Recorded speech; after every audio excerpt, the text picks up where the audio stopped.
Mic check, 1 2 1 2. Well, Jaylin, just being here at the NFLPA, rookie premiere, and it's all about connections and businesses and sponsorship, and maybe life after football. What do you want to do after it? What's kind of been the biggest takeaway for you so far? Really just meeting all these brands and being able to market myself is something that's a big opportunity for me. Obviously, going into the NFL, you want to get your name out there and be known. So to be able to meet brands, such like doing an interview for Sports Illustrated and meeting the other brands around here, it's a super cool opportunity. And you get to show your personality and show these brands who you are so they want to reach out to you. Do you feel like you got practice during the pre-draft process where you got a bunch of meetings and talking to coaches and GMs and they all want to get to know you and meet you? Yeah. You got to be able to, as you sell yourself in a way. And so to be able to just put a smile on, in which I feel like I'm always smiling anyway, but just to be able to talk to certain people and knowing how to talk to them and just having fun with it is very important. And I'm assuming you're smiling a little more because of Brock Purdy's payday. Oh, yeah, no, that's my guy, and I'm happy for him. He deserves it to be Mr. Relevant, as they say, being the last pick in the draft, and to be now one of the highest paid players in the league. It's a very cool moment for him, and I'm proud of him, and hopefully I'll be able to see him at some point soon to congratulate him. Just curious, because you played with him as a freshman, right, at Iowa State. When you see him go from the last pick in the draft to starting the Super Bowl to the contract he just got, was that motivation for you at Iowa State, seeing that? Yeah, for sure. It shows you what hard work means, honestly, and knowing him, he's a very consistent person, and he's really a role model for all the guys at Iowa State. Being able to put in the work and make strides that not a lot of people have done, and it gives guys hope and idea of what hard work can get you, for sure. So I guess when you see, day 2 of the draft and you still haven't gone off the draft board, you're probably thinking, well, Brock Purdy won the 7th round. I'm okay, or is there still a lot of pressure waiting until the 3rd round? I mean, it's always going to be pressure, nerves. You always want your name called sooner than it is, but it's just a blessing, honestly, to hear your name called, and because there's a lot of guys that hope to hear their name called. And unfortunately, it doesn't happen. So for it to happen for me, it was definitely a blessing and something I'll never forget. Were you thinking that Houston wouldn't be an option because they took your teammate already in the 2nd round? Yeah, no, for sure. When I seen they took him, it was crazy. And for them to call me, and he was like Nick Cassero with the Texans. I was like, my mom was just like blown, because I was like, oh, I'm gonna team up with my guy again. So it was a super cool moment. Was I guess the first phone call after? Because I'm assuming you were family. Was the first phone call, was it him?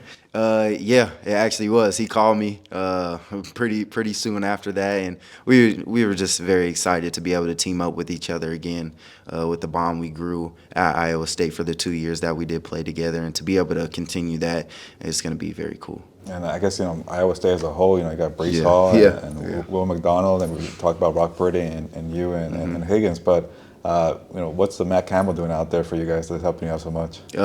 He's really just creating men, not only on the field but off the field, and he's teaching us how to go about our process, how to take care of ourselves, honestly, and he does a great job of that, and he's a player's coach. Everybody wants to play for him, and he connects with people. So he's done a great job with that program at Iowa State, and he's creating something special there for sure.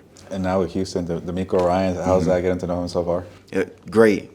Just like Coach Campbell, he's a player's coach. Obviously, he played in the league for a little while with the Texans, and just the few interactions I have had with him, he's been just a great person in general, and brings energy every day and sets a standard in the organization, and he has the Texans going in the right direction. With CJ Stroud being from California, do you think you'll spend a lot of time out here in the offseason to work out with him? Hey, if he wants me to come out here to work out with him, then that's where I'm going to be. That's going to be my quarterback for the future, and he's a great player and has already established himself as one of the top quarterbacks in the league after 2 years. So it's going to be a very cool opportunity to play with him. Has it been pretty, minimal so far, the workouts, because you just got there? Yeah. No, it's been some minimal stuff. Gotten on the field a little bit, but the things we have done has been a very cool experience, being able to see how things are operated there, and And looking from afar, I'm guessing you study NFL wide receivers the last few years, and I feel like with Nico Collins, he doesn't get enough, attention or love. He's always very productive, consistent, Yeah. reliable. Just being his teammate and working with him. How's that been? Yeah, it's been great, and like you said, I feel like he's underrated for sure. He's to me one of the top receivers in the league, and year after year he shows why he is. And but to be able to work with him is going to be very cool, and just to pick his brain and see how he's had success in the league, and it's going to be a fun experience being able to be alongside him. I'm not gonna lie, I keep trying to call you Jaden, but it's Jaylin. I'm sure you get that a lot, being teammates from them. But Jaylin, I wanted to ask you, away from football, kind of describe yourself. Do you have any hobbies? Did you maybe grew up playing a different sport? Yeah, no, I mean, I played a few different sports growing up. I've always been around sports. My family's big into sports, but I'm into golf. Picked up golf while I was at Iowa State. Not much to do in Ames, but they have some golf courses, and it's fun for me. Addictive, expensive as well. Yeah. I also like to fish. Fishing is something that takes my mind away from football. Very peaceful.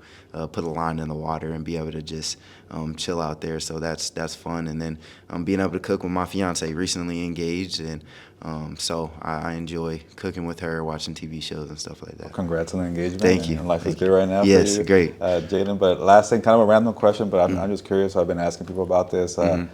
There's like the topic about NFL players competing in the Olympics in 4 years with the flag football. Do you think NFL players should be part of that? Do you want to be part of the Olympics and play flag football? Yeah. To be on a stage like that and to be able to represent your country it's something that'll be super cool. And hopefully I do get the opportunity to play in that game, and it will be a lot of fun to be able to do that for sure. Great, thank you. All right, thank you.